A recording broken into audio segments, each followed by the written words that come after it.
പെരിഞ്ഞനം മണ്ഡലം കോൺഗ്രസ് കമ്മിറ്റിയുടെ നേതൃത്വത്തിൽ ഭൂനികുതി വർധനവിനെതിരെ വില്ലേജ് ഓഫീസിലേക്ക് മാർച്ചും ധർണയും നടത്തി. DCC സെക്രട്ടറി CC ബാബുരാജ് ഉദ്ഘാടനം ചെയ്തു. മണ്ഡലം കോൺഗ്രസ് പ്രസിഡന്റ് സുധാകരൻ മണപ്പാട്ട് അധ്യക്ഷനായി. Block president Sunil P. Menon മുഖ്യപ്രഭാഷണം നടത്തി. Block vice president KK Kuttan, panchayat member CP Ullas, block സെക്രട്ടറിമാരായ PK Naseer, P. Vijayakumar, CK Majeed, KM Babu, മുൻ മണ്ഡലം പ്രസിഡന്റുമാരായ KV Chandran, Suvarnan Kollara, youth Congress president Lijesh Pallayi എന്നിവർ നേതൃത്വം നൽകി. 100 കോടി അധിക വരുമാനം എന്ന് പറഞ്ഞപ്പോൾ അസംബ്ലിയിൽ എല്ലാവരും ഡസ്മ കൈയടിച്ചു, നല്ലതെന്ന് പറഞ്ഞിട്ട്. ഇത് മുഴുവൻ നമ്മുടെ മേത്തല്ലേ വരുന്നത്. വളരെ ഗൗരവമുള്ള കാര്യമാണ് അത്. ഇതുതന്നെയാണ് കർഷകരെങ്ങനെയാണ് 15 ലക്ഷം കേര കർഷകരുണ്ട് സുഹൃത്തുക്കളെ നമ്മുടെ കേരളത്തിൽ.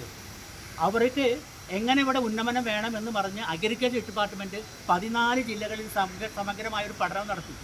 അതിനുശേഷം 400 കോടി രൂപ ഈ കേര കർഷകരുടെ ഡെവലപ്പിന് വേണ്ടി വേണമെന്ന് പറഞ്ഞ് നല്ലൊരു റിപ്പോർട്ട് തയ്യാറാക്കി ഇവിടെ കേരള ഗവൺമെൻറ് സമർപ്പിച്ചു.